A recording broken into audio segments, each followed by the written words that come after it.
Hello, welcome to Water Sign Philippines. So ito yung reading natin for Water Sign Cancer, Scorpio, Pisces. Take only what resonates. Sa mga gustong magpa-personal reading, ito yung details para dyan. And of course, be sure na naka-follow kayo sa aming Facebook page. May mga sinishare ako dyan na hindi ko sinishare dito sa YouTube. For example, more on sa astrology. Yan, pag mag-reading ako dyan. So if you're into that, be sure na mag-follow kayo doon kasi dyan ako uh, po-post nun. And dyan din kayo pwede mag-inquire ng personal reading. May admin ako na mag-a-assist sa inyo. Again, this is for the sign of water sign, Cancer, Scorpio, Pisces. Kung hindi ka nakarelate, ibigay mo sa ibang reading. May mga next readings pa naman tayo. Okay, let's start. Pa-comment naman guys, kahit po heart lang, smileys, malaking bagay yun sa akin. Nagpapakita ng suporta, pagmamahal, at nagpapakita rin yun ng alam mo yan, nagaganahan ako mag-reading ba pag may marami nagko-comment. Kahit ano lang, emoticon, basta positive ha. Retaliation, anxiety, okay, you're not okay, you're not okay. Being a water sign, nakikita natin you are inaatake ng pagka-water sign mo, which is very emotional. Yung iba sa inyo pwedeng nagkakaroon ka ng anxiety and you want to do something na parang pwedeng parang yung iba sa inyo pwedeng there's a particular person na parang pinatutungkulan kung bakit ka nagkakaganyan eh. Kumbaga hindi ka naman dapat ganyan, pero nakakaramdam ka ng feeling ng hindi mo sinasadyang maging ganyan. Kaya ka lang nagiging ganyan because dito sa particular, dahil dito sa taong to. Kung ano man yung nararamdaman mo ngayong emosyon, yung iba hatred, galit, lungkot, anxiety, nagkakaroon ka ng pag-iisip ng mga kung ano-ano. Hindi ka naman dapat nag-iisip ng gano'n, pero naiisip mo kasi nga, hindi mo mapigilan eh. Okay, so, yung iba sa inyo, maybe there's a particular person na parang feeling mo na lumalayo na ang loob sa'yo, isa pa yon. So, pagdating sa love, nakakonect mo, you do have your happiness and lost. So, yung person na ito is wandering around, nakikita natin, alam mo yun, yung parang marami siyang journey na ginagawa ngayon sa buhay niya. Nagpapakasaya lang tong person na to. You do have your waves. Yeah. Ang emotion, ang nakukuha natin dito is yung person na nakakonect mo, pwedeng come and go sa buhay mo. Parang minsan okay siya or nandiyan siya sa buhay mo, pwedeng, or minsan okay naman siya, parang ganun. So, may times din naman na parang hindi siya okay.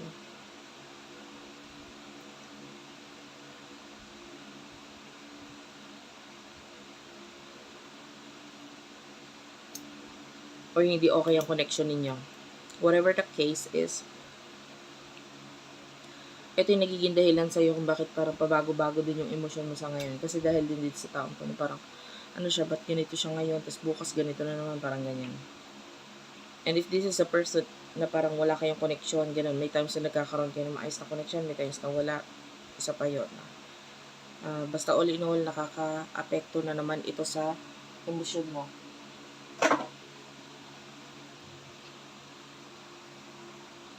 Ano yung emotion ninyo sa isa't isa? You do have your legal,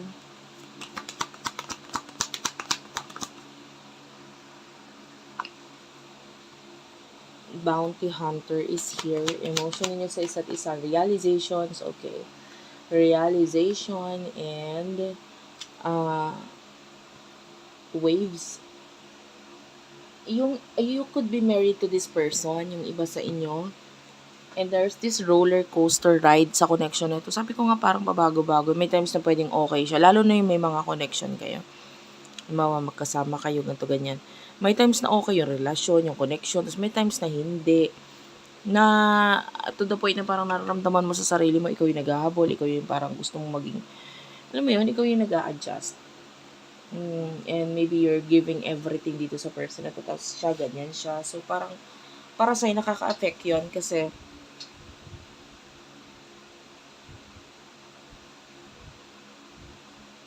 may mga bagay siyang tinitrigger talaga sa emotions mo eh. Diba? And then, yung person nito is having some kind of realizations. Especially sa mga bagay na may kinalaman sa emotion din niya. Pwedeng nagpo-focus siya sa mga bagay na kung ano yung makakapagpasaya sa kanya. Nagbibigay ng excitement, happiness, and I feel like mas pinupush niya itong mga bagay na ito because, number one, iniisip niya future. No? Hindi ako pwedeng ganito ganyan kasi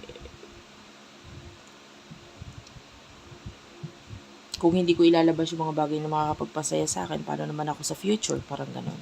So, nagfo-focus talaga siya sa mga bagay na nagpapasaya sa kanya kasi iniisip niya rin yung future. Gusto niya maging masaya, gusto niyang may marating, gusto niyang magkaroon ng growth, pwede ganun. And, I feel like wala siyang pakialam ngayon sa emotions mo. Kung ano man yung mararamdaman, bahala ka sa buhay mo, parang ganun. Kasi ako, focus ako sa sarili ko, focus ako sa emosyon ko. Sa sarili ko.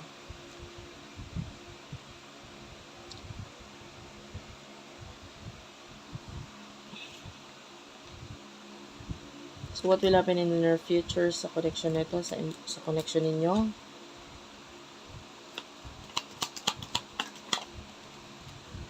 You do have your obsession, financial support, on the table, and soulmate, alien is here.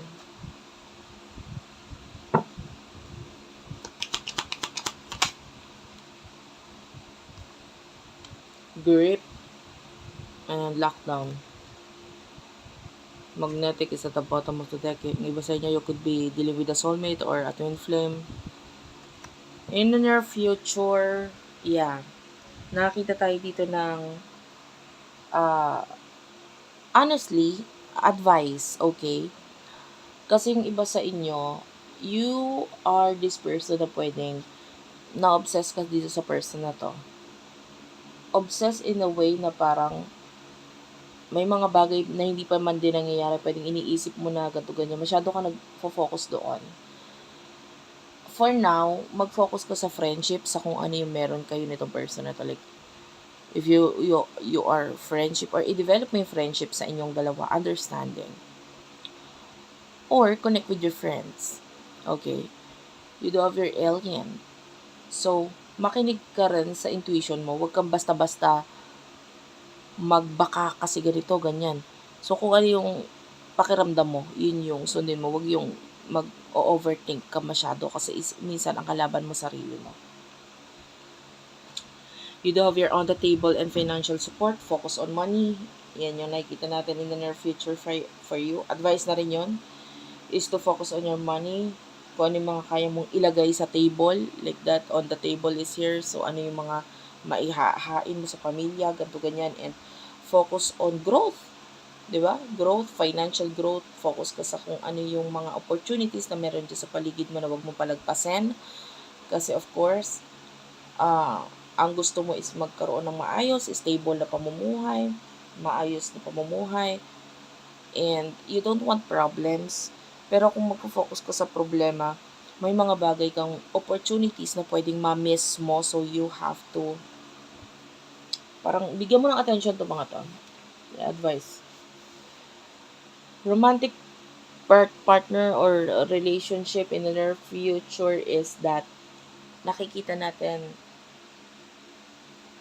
kusa na lang eh.